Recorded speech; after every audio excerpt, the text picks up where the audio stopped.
ಕೇಳಿ ಬರ್ತಿದೆ ಸರ್. ಬೇರೆಯವ್ರನ್ನ ಮಾಡಬೇಕು. ಆದ್ರೆ ಬಾನು ಮುಸ್ತಾಕ್ ಅವರು ಮಾಡಿರೋದು ಸರಿ ಇಲ್ಲ ಅಂತ ಹಿಂದೆಲ್ಲ ಮಾಡಿಲ್ವಾ? ನಿಸಾರ್ ಅಹಮದ್ ಅವರು ಮಾಡಿರ್ಲಿಲ್ವಾ? ನಮ್ಮ ಈ ರಾಜ್ಯಕ್ಕೆ, ನಮ್ಮ ಸಂಸ್ಥಾನಕ್ಕೆ ದಿವಾನರಾಗಿದ್ದವ್ರು ಯಾರು? ಸರ್ ಮಿರ್ಜಾ ಇಸ್ಮಾಯಿಲ್ ದಿವಾನರಾಗಿದ್ರು. ನಾವು ಈ ನಾಡ ಹಬ್ಬಕ್ಕೆ ಯಾವ ಜಾತಿ ಧರ್ಮ ಇವೆಲ್ಲ ನೋಡೋದಿಲ್ಲ. ಅದಕ್ಕೋಸ್ಕರ ಅದೆಲ್ಲ ಆ ಬೆಳವಣಿಗೆ ಒಳ್ಳೇದಲ್ಲ.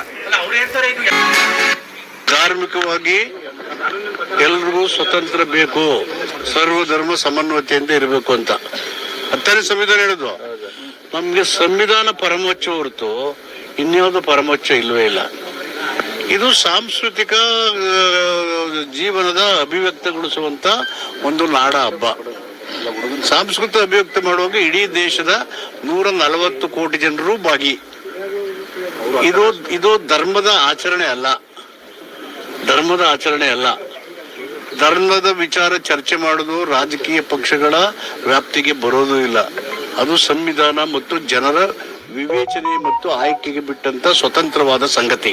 ಬಾನು ಮುಸ್ತಕ್ ಬೂಕರ್ ಪ್ರಶಸ್ತಿ ಬಂದಿಲ್ಲ, ಇಡೀ ದೇಶಕ್ಕೆ ಕಿರೀಟ ಅಲ್ವಾ? ಒಂದು ಭಾರತದ ಮಹಿಳೆ ಅಂತ ನೋಡ್ತಿರೋ, ಅವ್ರನ್ನ ಯಾವ ರೀತಿ ನೋಡ್ತೀರಿ ನೀವು?